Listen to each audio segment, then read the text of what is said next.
My hardcore Christian grandmother is demanding that I marry a priest's son because I'm living a life of sin. My grandmother was the one who was wrapped with sins, and living with her is just like having a roller coaster life. I was sitting and was lost in the realm of my inner pain. 9th of November, 1991. The day of the wedding.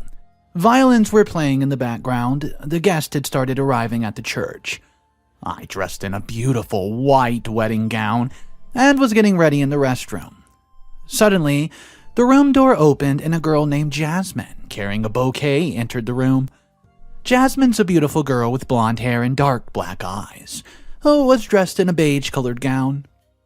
I still remembered how she moved ahead and looked at me. She loved my dress and said that she loved how the white gown had flowers on its border. I was wearing makeup and a silver set, which was of my grandmother's.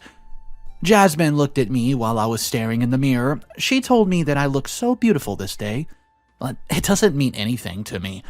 While speaking, she handed over the bouquet to me. She kept on staring at me, and I kept looking into the mirror as if I was thinking about numerous things. I was sure that I did not look happy as a bride. I had some fog of unhappiness on my face. She said to me that I still loved Jade, didn't I? Why was I doing this to myself and him? Well, I replied to her that she might think that things are in my hand right now, and if they were, I would not be sitting here dressed as a bride, so the answer's no. I sighed and my eyes filled with water. I shouted, yes, I like him, but I'm helpless in front of my grandmother's decision. I told her that my grandmother and grandfather were the ones that took care of me after my parents. Otherwise, I might have not even been alive.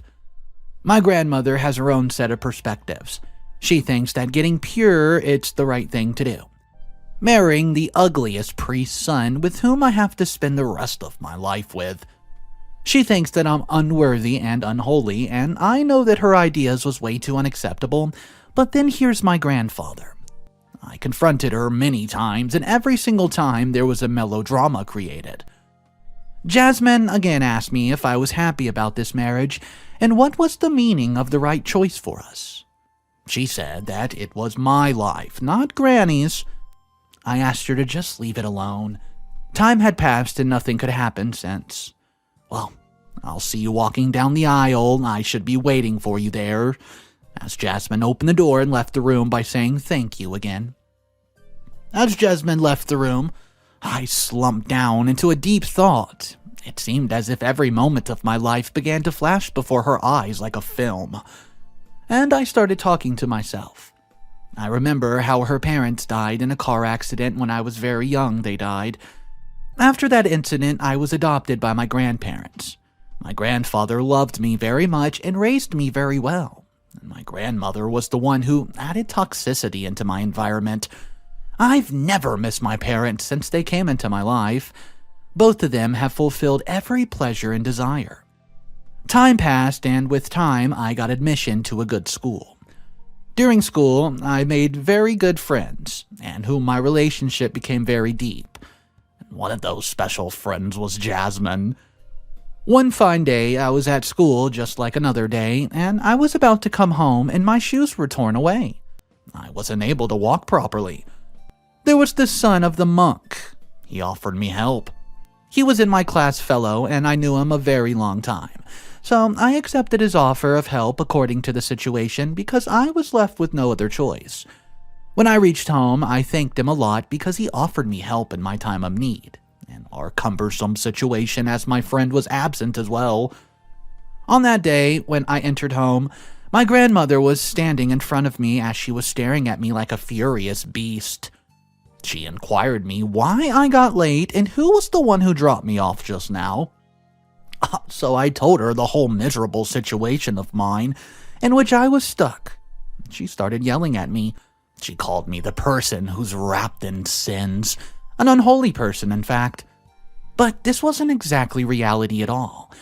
She slapped me in the face and locked me in the room for several days, as I accepted the offer of an innocent person who didn't even know who I am. She always thinks that I'm the one who's not pure, and there's a way for purifying the soul.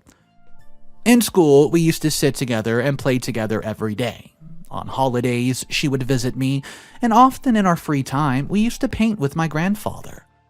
I didn't even realize playing with paints and with my grandfather when time passed away so quickly. Painting, well, it became my hobby, and I finished high school with top grades. I remember how much I was happier at that exact moment, making my grandparent proud. I decided on getting admission to my favorite college, but now the problem was the college was in another state, which was far away from the city.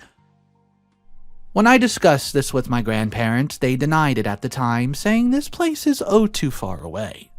My grandmother started yelling at me, and we can't even know what you're going to be up to, and we're unable to keep an eye on you out there. She thought I wanted to go away so I can enjoy my life a fullest without any restrictions, possible sins. But I always wanted to go further my studies. For many days, she stopped talking to me. One day, she broke a glass of water when I again asked to go to college, threw it against the wall. "You unholy kind. I know why you're going so far away. Don't you know that I know?" I started crying when she was calling me that. Well, I just have no choice left. When I confronted her that stop saying whatever you're saying, she was flustered and started exaggerating the whole situation, screaming and slapping her own face while saying, "You unholy girl." My grandfather came, and he stopped everything while holding both of us apart. After much resistance, they gave me permission on one condition, that I would come to meet them each and every month. My life was changing after all. I went to Jasmine and gave her the good news. We were happy and sad at the same time, but that's how life works. We got separated from our loved ones. What else could I do? I had to go. I went home, packed everything with my grandmother, and she gave me a jar full of my favorite chocolate chip cookies. After that, I left for the bus, stood with my grandfather. I boarded that bus, and a new chapter of my life has started. After a long journey of 8 hours, my grandfather and I reached college. This college was one of the reputed colleges in the entire country. It was beautiful to see that I've never imagined something like this campus. After completing the college paperwork, my grandfather and I started looking for a place for me to live. After a bit of searching, we found a girls' hostel near the college at a very reasonable price. After leaving me there, my grandfather left for home. After he left, I kept all my stuff in the closet of the room to take a quick nap. I was very excited about tomorrow. The next day, I met many of the people at the college. People were so different from me, and after the first class, I still remember how everyone was excited about the freshers' party. It was the time to meet everyone and make new friends. I still remember when I saw Jay standing there at the party. My heart skipped a beat. He was dressed in a brown turtleneck shirt with a black leather jacket, with gel in his hair slicked back and combed well. He looked nothing less than a prince. I went to say hi to him, and from there a new phase of my life started. I kept studying college while my love for Jay grew, and he fell in love with me too, let me mention that. I went home after completing my studies. Now, I'm prepared to talk about Jay to my grandparents so that we can marry each other. I talked with my grandmother about Jay, and my grandma started confronting me. She was again calling me the most unholy person as I'm in love with him. According to her, it's the biggest sin for being in love with someone apart from holy matrimony. She created chaos in the house, and she started beating me with a belt so that I'll be pure from my sins. She strictly confronted me and was not up to me marrying Jay. She shut my mouth while attacking me emotionally. And here the day came when she built her own house of expectations and was on the way to marrying me with ugly son of a priest. While I was looking into the mirror and remembering all the good moments, grandmother entered the room. She looked at me and came near me. She asked me to look at myself. She said that she remembers how my mother looked when she became a bride. I looked as beautiful as her. It's your chance of getting pure from all these nasty sins. Marrying Olive will not make your life easier, but it'll make you and me pure. Pure spiritually. You'll wash away those sins of your past life and become a practicing Christian woman who's obedient to her husband. I kept on listening to her as she kept on affirming me that I should not run away at the very last moment, as I'll destroy the reputation of the family at the church. Moreover, what she had done for me was beyond anything. Therefore, I had to agree with her. I still remember how all those dialogues would seem a little fishy to me. I know my grandmother saw me holding hands with Jay once, and well, she confronted me. For her, there's no way of purifying yourself. At the time, she was warning me while slapping me that I have to purify myself. Otherwise, my family will be doomed because of me. But after that day, she would call me unholy, and she had this sentence marrying Olive with clearing my sins, and she's telling me it's going to lead me to a good life.